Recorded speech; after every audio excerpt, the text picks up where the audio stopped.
60 Minutes Rewind. Every now and then, just for the fun of it, we decide to go off to some obscure place that you've never heard of and are not likely to visit. Tonight, we're taking you to Eigg, or the People's Republic of Eigg, as it's jokingly referred to, in Scotland, a country where half the privately held land is owned by fewer than 500 people. A lot of it is tied up in huge estates owned by lairds, who often run them as fiefdoms.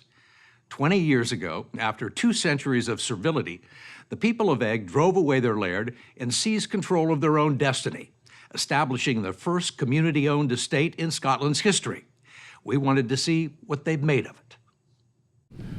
Just 3 miles wide, 6 miles long, and 10 miles off the Scottish coast, Eigg is part of the Inner Hebrides, surrounded by the Isles of Rum, Muck, and Skye at the edge of the North Atlantic. It's an ungroomed masterpiece of nature, too wild to tame, a craggy isle of incredible beauty populated mostly by sheep and the dogs that keep track of them. The people do their best to stay clear while taking everything in. So what's your average day like? Some people would say very lazy. I like to think I just make the hard work look easy. All depends on your outlook.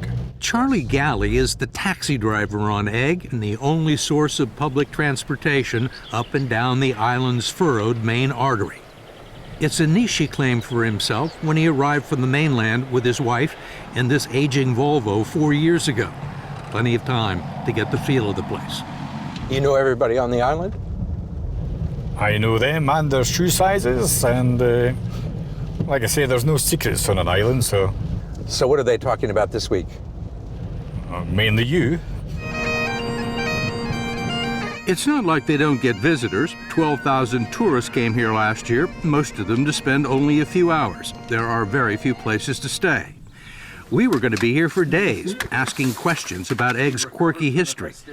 And everyone directed us to Maggie Fife, the island secretary, who landed here 41 years ago after touring Afghanistan in a camper. I never imagined that I would spend the rest of my life here. Does that mean you like it? I think so, yeah. It was 1976, just after the entire island had been purchased by a wealthy English toff named Keith Schellenberg, who became the 7th Laird of Eigg. Welcome to Eigg. Under Scotland's feudal landlord system, he had absolute power over virtually every aspect of his estate.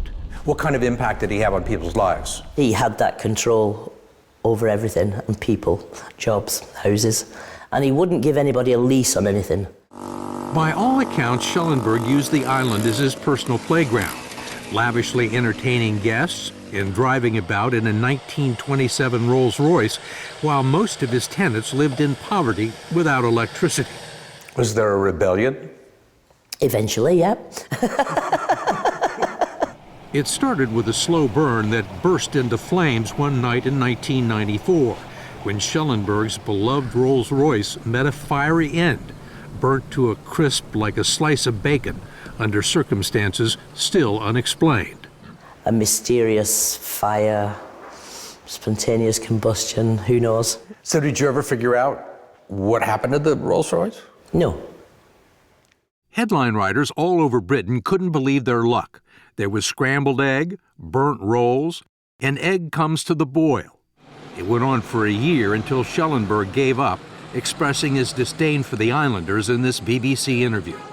I think that my ultimate failure with Eigg is that I can't be bothered to try and get on with them anymore. His final act was to sell the island to a wacky German who called himself Murrow and claimed to be an artist of note and a professor. He turned out to be neither. Up to his beret in debt, Murrow stopped paying people's wages, and within 2 years, creditors put Eigg up for auction. Maggie Fife and others thought, why not buy the island for ourselves? By the time we got to Murrow, and 2 years of somebody that was living in Stuttgart and had only visited for 4 days, it had convinced everybody that we wouldn't have to do very much to do better than what he'd done, which was nothing. No one in Scotland had ever tried a community buyout before, certainly not 64 residents on a depressed, undeveloped island with no cash or credit.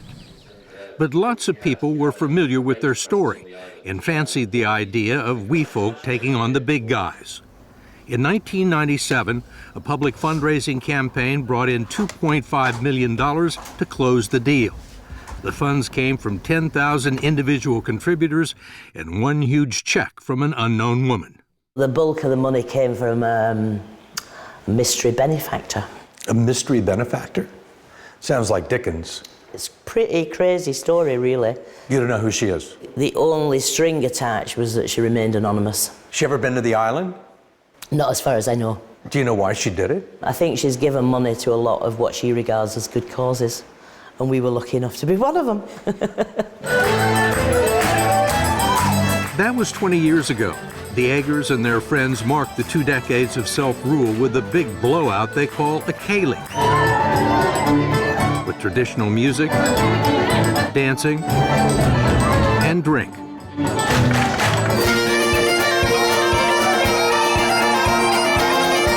We decided to cancel the next day's shoot to allow time for recovery, but 24 hours wasn't enough. What time did you leave the ceilidh?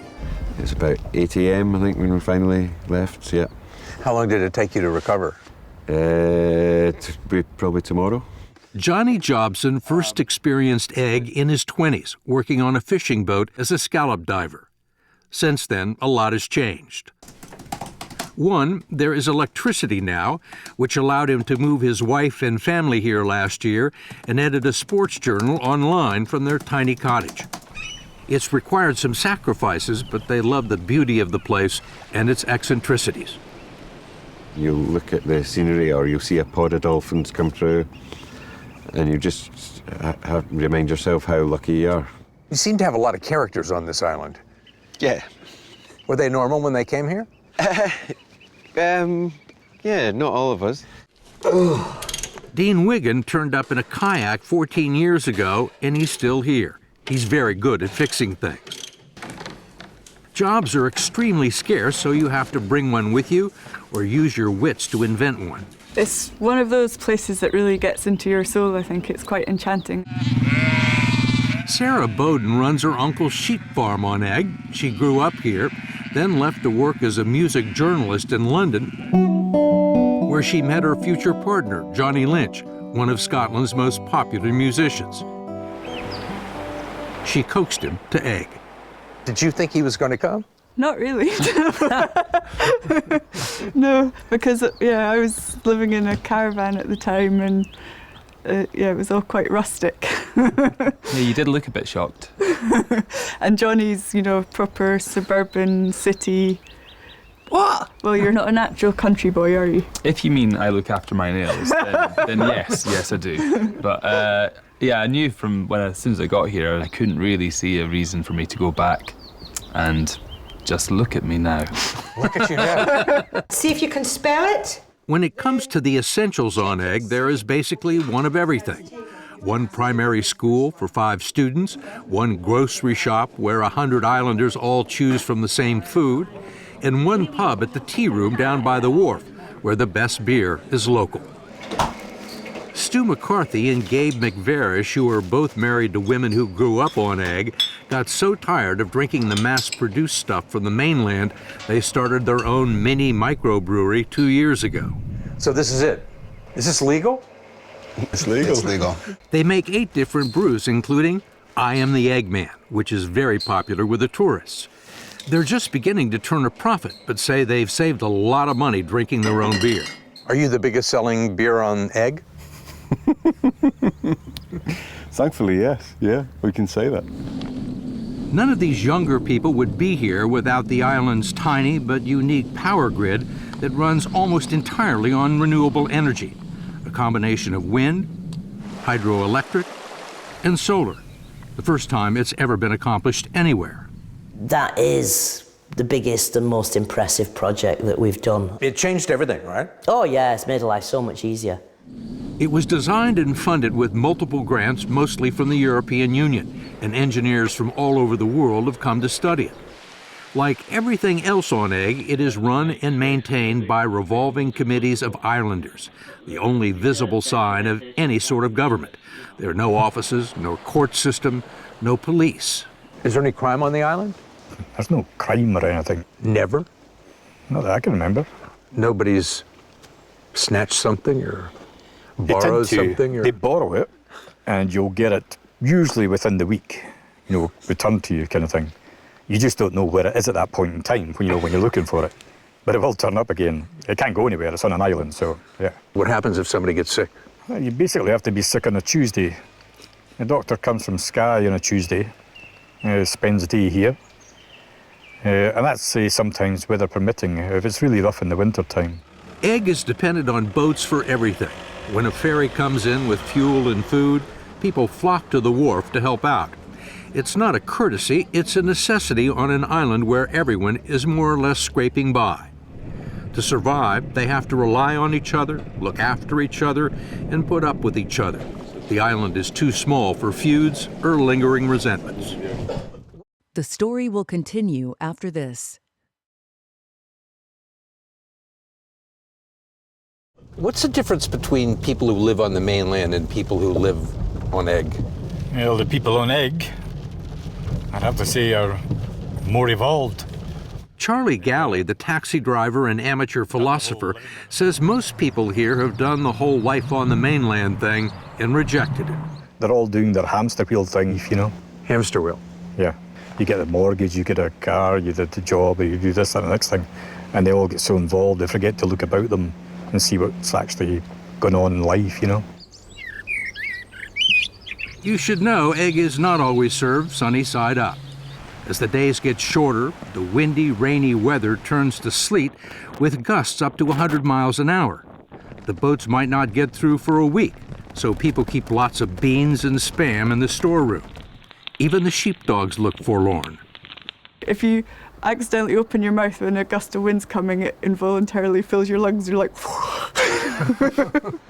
To live here, you have to be resilient, self-sufficient, and patient.